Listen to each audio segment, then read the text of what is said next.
Salut les Shadows et bienvenue sur cette nouvelle vidéo d'EnterShadow.com, votre blog 100% dédié à Shadow, le premier ordinateur alimenté par le cloud et son actualité.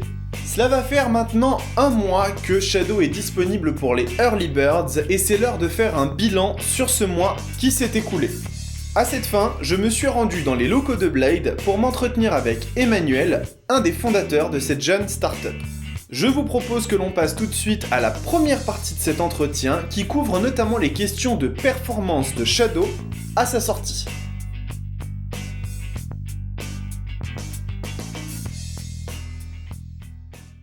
Bon, Emmanuel, merci de me recevoir encore une fois. Je vais finir par me sentir à la maison ici à force. Il a filé un petit peu, c'est super cool. Ça tombe bien là, le temps que la vidéo sorte, ça va faire un mois que Shadow a été lancé. On a pas mal de choses à se dire. Ça a été un petit peu les montagnes russes, mais dans le bon dans le mauvais, mais comme dans le bon sens aussi. Il y a eu pas mal de choses qui ont changé. Il y a une actualité qui est chargée aussi ces derniers temps parce que vous avez beaucoup bossé sur les mises à jour, sur les correctifs, donc ça c'est super bien. Moi, avant de passer là-dessus, je voudrais déjà vous remercier au nom de la communauté parce que vous avez fait un super boulot. Il y a eu pour les personnes qui sont pas forcément au courant, les Early Birds, donc qui se sont inscrits pour avoir le Shadow en décembre. Blade a décidé donc d'offrir un mois gratuit. Ça c'est un geste qui a été extrêmement bien perçu de la part de la communauté. Toi, ton sentiment par rapport à ça, ce que vous avez fait, c'était une décision qui a été prise pour vous, c'était naturel de le faire, il y a eu beaucoup de réflexion avant de faire ça. Ça vous est venu d'où cette idée-là, d'offrir comme ça un mois gratuit à votre communauté? Comme tu dis, à lancement, c'était un peu les montagnes russes. Et effectivement, c'était assez particulier. On avait On apprend, on est tous débutants dans la boîte, dans le sens, c'est la première fois qu'on fait un projet de cette ampleur, c'est la première fois qu'on sait développer des choses, très bien, on sait être derrière nos ordinateurs, mais que ça soit de créer une boîte et de prendre tous les composants et de les sourcer en Chine, et de créer un truc, et de créer le plastique en France, et de trouver comment les transporteurs vont les distribuer à 500 personnes le jour de Noël ou à peu près, que ça soit de savoir comment on traite un data center dans tous les sens du terme avec 500 personnes et comment on monte de 10 personnes à 500. On a plein de personnes qui sont experts dans ces différents domaines, mais la boîte elle-même, la société elle-même, moi par exemple, j'y connais rien dans ces trucs-là. Donc on apprend à chaque fois. Et particulièrement un lancement sur plein de gens, c'est quelque chose d'extrêmement nouveau. Et on a fait plein d'erreurs, et on a fait plein de choses très bien aussi, et ça a été très intéressant. Mais alors quand tu demandes qu'est-ce qui s'est passé pour le mois gratuit, d'abord le premier retour, c'est que malgré tous les problèmes qu'il y a eu, la communauté, les Early Birds nous soutenaient, nous ont pratiquement tous soutenus de façon incroyable. Ouais, et franchement, la première semaine, c'était un peu dur. C'est-à-dire qu'il y avait plein de gens qui avaient reçu leur Shadow, mais pour beaucoup qui étaient incapables de l'allumer, avec qui ça marchait même pas, et avec un support qui avait absolument pas les moyens de les aider à part d'être gentil au téléphone et de répondre. Donc ça pouvait être extrêmement frustrant. Et pourtant, les gens ont été extrêmement patients, et réellement peu de retours. C'est-à-dire qu'on n'avait même pas besoin de donner ce mois gratuit pour calmer les gens. Donc les gens étaient incroyablement patients. Et ça nous a réellement beaucoup touché. Maintenant, on a fait une communication, j'ai fait une communication personnellement, qui était la communication de la boîte, de dire les Early Birds, c'est des gens qui vont avoir une édition en avance, peut-être avec certaines fonctionnalités qui marchent pas, mais en avance et dont le produit marche très bien. Ils doivent avoir une expérience incroyable et ça doit être nos futurs ambassadeurs. Le lancement pour moi a été clair que même si l'expérience était bonne pour beaucoup de personnes, c'était pas l'expérience que j'avais vendue et c'est pas l'expérience que j'avais donnée à tout le monde. C'est-à-dire qu'on n'était pas sur on a un ordinateur qui marche parfaitement. Alors effectivement, peut-être qu'il n'y aurait pas le LAN over IP, qu'il n'y ait pas des choses comme ça, mais que l'ordinateur marche parfaitement, c'était pas le cas. Donc pour moi, il était inconcevable de faire payer à Early Bird, qui est justement une communauté quelque part qu'on voudrait encore plus engagée que les autres et encore plus satisfaite, de leur faire payer pour le retard qu'on a eu.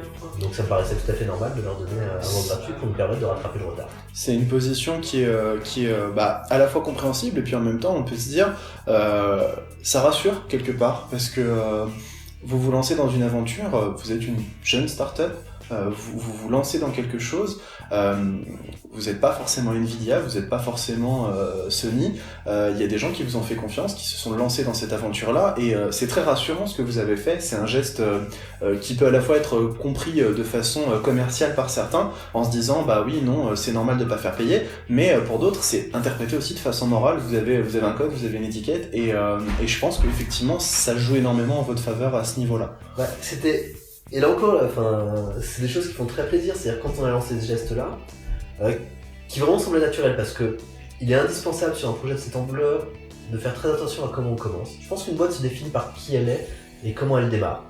Donc pour nous, il était indispensable que toutes les communications qu'on ait faites quelque part dans une certaine mesure, ça nous lie. Et on est obligé, on dit quelque chose, on doit tout faire pour le faire, d'une certaine façon. Et donc on a fait ce geste qui nous a paru complètement naturel, et à ce moment-là, il y a plein de gens de la communauté, plein d'early birds qui nous ont envoyé un mail pour me dire c'est génial, mais non, j'ai pas besoin du mois gratuit. Bon, c'est évidemment très compliqué, on va pas faire payer ça, personne pas d'autre. Mais j'en ai pas besoin, le produit marche très bien pour moi, il y avait pas besoin de faire ça, garder cet argent pour plutôt développer plus des trucs, ce qui est très très gentil et très agréable. Mais voilà, c'est ça que j'ai beaucoup aimé, c'est d'aller dans les deux sens. Nous, ça nous semble normal d'offrir ce mois gratuit, et la communauté, pour la plupart d'entre eux, ça leur semble normal de ne pas le prendre. Ouais. Donc ça donne encore plus envie de le donner, presque. C'est intéressant, et on avait des confrères de chez Nowtech TV qui avaient dit justement que c'était une aventure humaine. Il y a aussi ça qui est intéressant. Moi personnellement, je fais partie des gens qui ont adopté Shadow en avance pour les Early Birds, et je pense qu'effectivement je serais très content d'ici 3-4 ans, si tout se passe bien, et c'est tout ce que je vous souhaite, de dire moi j'étais là pour le lancement, et ça c'est génial. Il y a ce côté-là qui est super intéressant aussi. Je rappelle quand même que vous avez fait un boulot de support juste exceptionnel. On se parlait d'horaires de 9h à 1h du matin. Je pense que vos équipes de support, elles ont beaucoup assimilé de litres de café pendant cette période de temps. Et en plus, c'est pas de 9h à 1h. Enfin, on a la chance aussi. C'est toujours pareil, on tombe sur des gens on fait très attention avec qui on travaille. Et le support qui, normalement, serait n'importe quelle personne à droite à gauche, comprend, pour nous, c'était très important puisque c'est notre lien avec la communauté. Bien sûr. Et on a eu la chance de tomber sur des gens qui, comme tous les gens qui sont ici, sont hyper passionnés, donc c'est vachement sympa, qui adorent le projet. Et ces imbéciles au support, ils ont essayé de faire du zèle. Et réellement, donc nous, on les a sous-payés de façon complètement inadmissible pour qu'ils fassent un boulot au départ de 9h à 1h du mat. Alors, ils ont décidé, comme ils restaient jusqu'à 1h du mat, tant qu'à faire, ils allaient faire du support jusqu'à 7h du matin. Donc on avait des conversations assez marrantes de gens sur le chat ou sur le Discord à 4h du mat avec le support, genre j'ai un problème, le support qui répond. Donc on a un support qui répond à 4h du matin, donc ce qui est assez sympathique. Et c'est vrai que les mecs sont complètement impliqués, et tu les entends, chaque fois qu'il y a des gens qui ont des problèmes et qui ne peuvent pas les résoudre, ils sont furax, dans les bureaux, ils vont voir tout le monde en disant que c'est inadmissible qu'on soit pas capable de résoudre tel problème, alors qu'ils sont depuis 3 semaines dans la boîte. Et ils prennent ça vraiment à cœur, et quand les gens sont contents, et faites-le, au début et toujours maintenant, ils reçoivent souvent, alors moins maintenant parce que c'est plus le début, mais des messages de félicitations de gens en disant c'est génial, ça marche bien, etc. Et c'est des trucs qui leur fait incroyablement plaisir. Donc plus ils en ont, plus ils sont contents. Ça c'est vraiment. Alors, on les paye un peu mieux maintenant. Oui, Et alors, justement, au début on devait les garder juste 10 jours pour le lancement pour vérifier. Ouais. Et donc finalement on a essayé de continuer ce support pendant beaucoup plus longtemps. De la même façon qu'on a fait le mois gratuit, on a décidé d'avoir un support jusqu'à 1h du matin, beaucoup plus long. Ça c'est vraiment quelque chose de top. En tout cas, Shadow, ça fait maintenant 1 mois environ que ça a été lancé. Moi, j'ai eu la confirmation parce que on a fait le test que de Shadow dans une connexion à la maison, ça marche très très bien. Aujourd'hui, on a la chance d'avoir ce produit qui nous fait voir un petit peu ce que sera l'informatique de demain, à la fois pour du jeu vidéo, mais pour d'autres usages. C'est ça qui est assez exceptionnel. Moi, je me sers du Shadow comme de mon ordinateur principal. Donc, c'est vraiment super de voir que vous avez fait un gros boulot et qu'on sait qu'il y a encore énormément de choses à venir. Toi, à ton niveau, est-ce que tu penses que sur ce que le futur attend, enfin ce que vous attendez du futur, est-ce que tu te sens serein aujourd'hui à l'heure actuelle, tu te dis on est sur la bonne voie, ça va marcher? Non. Je me sens jamais serein. D'accord. Je me sens... En fait... Tu fais de l'excès de zèle, toi aussi. Non, mais... C'est un peu... Je suis assez connu pour ça dans la boîte en plus. Quand tout va mal, je suis hyper serein. D'accord. Quand tout va bien, je suis très stressé. D'accord. Parce que pour moi, tout va jamais bien et tout va jamais mal. Là, par exemple, effectivement, à l'extérieur, tout va très bien. Le lancement est considéré comme à peu près réussi, ce dont je suis pas complètement d'accord, mais il est considéré comme à peu près réussi. On a plein de gens qui s'intéressent à nous. On a enfin une reconnaissance de l'État pour dire que on est une boîte super et incroyable. On a plein de partenaires qui vont nous dire qu'on va effectivement remplacer Google, ce qu'on disait en rigolant il y a 6 mois. Ouais. Bah, tout d'un coup, ça y est, on le délivre. C'est-à-dire qu'on a renvoyé un produit, il marche à peu près, et donc tout d'un coup, ça devient réel. Donc on a plein de gens, plein de youtubeurs qui s'intéressaient pas du tout à nous au départ, qui commencent à nous regarder et s'intéressaient énormément à nous, adorer ce qu'on fait. Donc voilà, donc ça commence à aller très bien. Plein de gens qui veulent investir aussi, plein de gens qui nous proposent plein de choses. De l'autre côté, le produit est pas complètement au point encore. Il y a encore plein de choses à améliorer et ça doit s'améliorer. Mais les patchs prennent du temps. Il y a des gens qui mais il y en a qui sont un peu déçus et ça c'est choquant. Et donc si on s'améliore pas rapidement, si on fait pas les choses correctement, et ben ça peut empirer ce côté-là. Et alors qu'on est sur une position particulièrement agréable, je voudrais qu'on continue à être sur cette position particulièrement agréable et qu'on puisse très rapidement faire ce lancement en mars et ensuite se lancer à l'international. Donc ça c'est le gros but. Mais pour ça il faut vraiment qu'on soit sûr que le produit commence sur de bonnes bases. Et là, quelque part, notre défi le plus important, tous les jours on a un défi différent, c'est assez drôle. Et encore une fois, comme tu disais, c'est montagnes russes, c'est une aventure, donc c'est très intéressant. Mais on a appris beaucoup, il faut qu'on se structure. On était la petite boîte sympa, marrante, avec 10 personnes, là où on bossait 15 personnes, là où on bossait tous comme des malades jusqu'à 2h du matin, et on faisait des trucs directement, c'était vachement chouette. Tout d'un coup, maintenant, on a un produit qui est sorti, avec des vrais utilisateurs, on peut les appeler early bird, on peut les appeler comme on veut, c'est des vrais utilisateurs qui vont payer à un moment. Il faut qu'on se structure. On a un support, on a une équipe de test, on a des développeurs, on a du marketing, on est plus de 25 personnes maintenant. Donc ça commence à être une vraie société.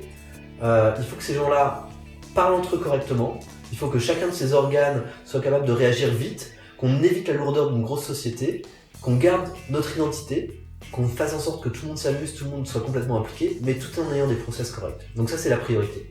C'est-à-dire que ce qu'on fait justement, on a pu envoyer des patchs très très rapidement, un peu, pour certains, honnêtement, vraiment n'importe comment. Il faut qu'on le fasse un peu plus correctement, il faut qu'on soit capable d'être réactif, c'est-à-dire de délivrer des patchs de façon régulière et rapide, mais en étant en plus, en les ayant testés correctement et en étant capable de reprendre le retour des clients. Donc ça, c'est ce qui m'inquiète un peu plus pour être serein sur l'avenir. Je veux d'abord qu'on règle ça. C'est facile, ça a été réglé dans à peu près 1 milliard de sociétés. Il faut le régler correctement, bien et vite. Bon, il y a quand même un souci effectivement de ne pas vous reposer sur vos lauriers, c'est quand même une très très bonne position. Moi, ce que je te propose, c'est qu'on passe à la première partie que je voulais aborder concernant les performances, tout ce qui tourne autour des performances à l'heure actuelle. On a remarqué que ce qui avait l'air actuellement de poser souci au niveau des perfs sur le Shadow, c'était plus le côté CPU que GPU. Est-ce qu'à l'heure actuelle, tu peux nous donner des premiers éléments de réponse, nous dire est-ce qu'on sait d'où ça vient? Il y a des gens qui parlent de Turbo Boost pas activé, d'autres qui disent que les serveurs Xeon c'est pas comme des i5. Est-ce que toi tu as des éléments à ce niveau-là à nous donner? Oui. Alors, il y a plein d'études concomitantes, j'aime bien le mot concomitant. C'est intéressant de le placer dans la conversation. C'est plein de points au Scrabble en plus. Enfin, c'est pas plein de points, mais c'était bien quand tu places dans une conversation. Il y a plein d'études concomitantes qu'on est en train de mener là-dessus. En gros, il y a une possibilité que notre processeur soit pas le bon, c'est-à-dire qu'il soit trop faible. Ouais. Une possibilité qu'il soit mal géré, une possibilité qu'il soit buggé. Voilà. C'est les trois points sur le processeur. Le turbo, il est activé. D'accord. Il est activé et Windows ne le montre pas, simplement. D'accord. Donc, alors après, c'est assez facile de patcher le truc pour que Windows montre effectivement la vraie cadence des processeurs, qui n'est pas 2,2 mais qui est 2,9 voire 3. Donc, ça c'est un premier point. Par contre, pour l'instant, on a sur une VM normale, on a donc 3 cœurs 6 threads de processeurs. Ces 3 cœurs, ils sont gérés par Windows, ils sont pas gérés par l'hyperviseur directement. On a constaté que déjà on avait une forte augmentation des performances quand on gérait par l'hyperviseur et pas directement par Windows, c'est la première chose qu'on va faire. On a 2-3 choses aussi qu'on voudrait. Alors, il y a des problèmes de. Je vais pas rentrer complètement dans le technique, mais il y a des problèmes d'IRQ qui pourraient aussi améliorer les performances. Pas mal de choses qui peuvent améliorer les performances. On pense qu'avec le prochain patch, on est capable d'améliorer sans changer de processeur les performances de plus de 20%. Donc c'est déjà pas mal.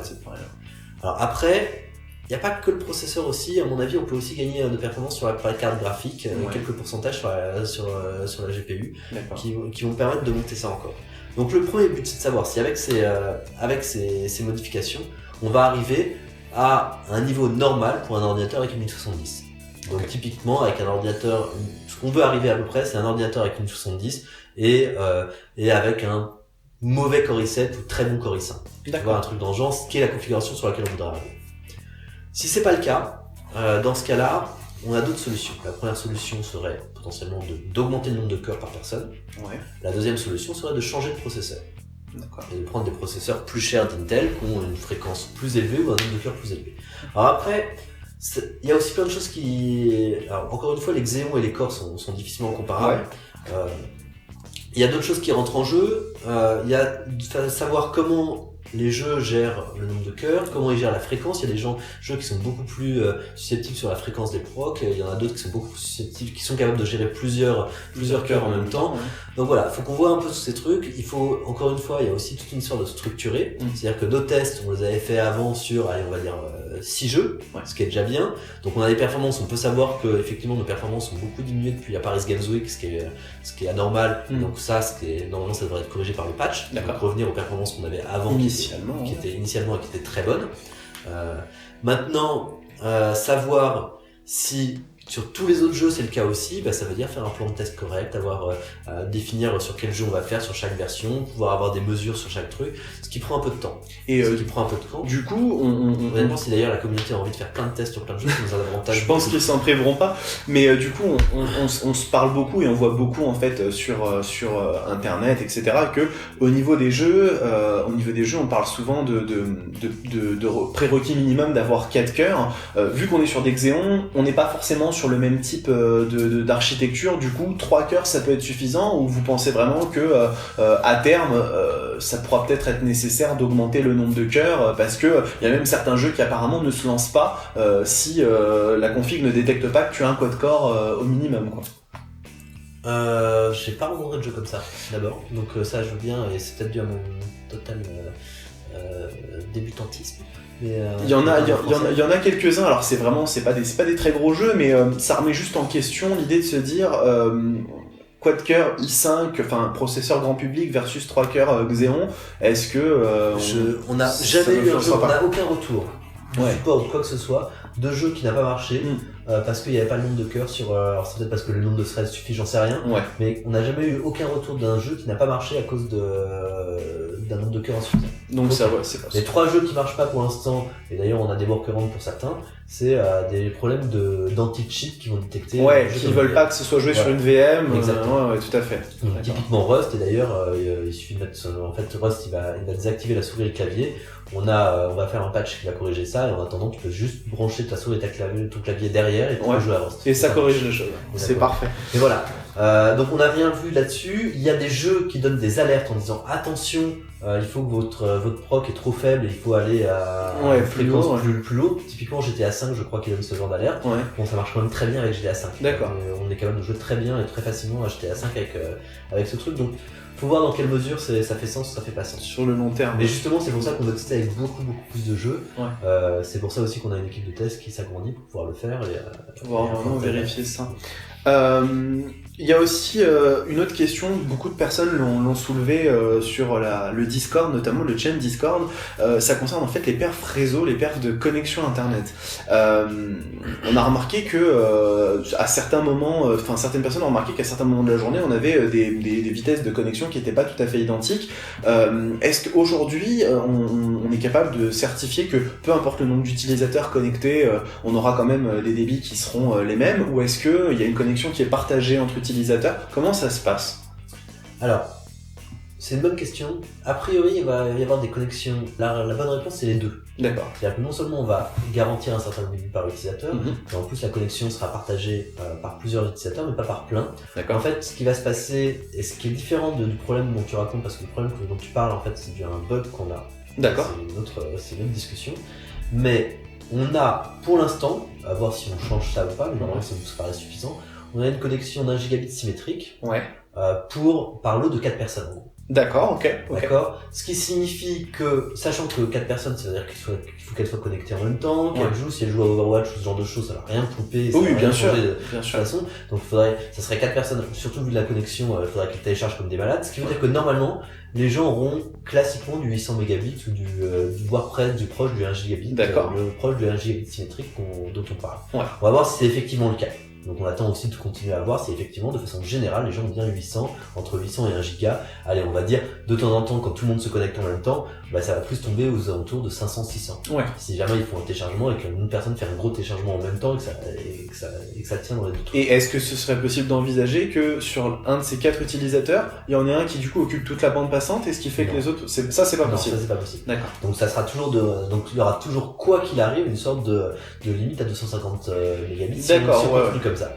L'autre solution, si on fait pas ça et si on voit qu'effectivement les connexions sont trop faibles pour chaque personne, on pourra avancer à un autre système. On le fait comme on le veut le système. Une connexion énorme, on le fait et on le définit comme on veut. Donc, okay, voilà. Donc pour l'instant, ça nous semble le bon truc. Là, pour l'instant, on a un bug qui est un bug au niveau du réseau, qui est le passage entre. Donc j'ai expliqué qu'on avait plein d'accords de peering avec plein de gens.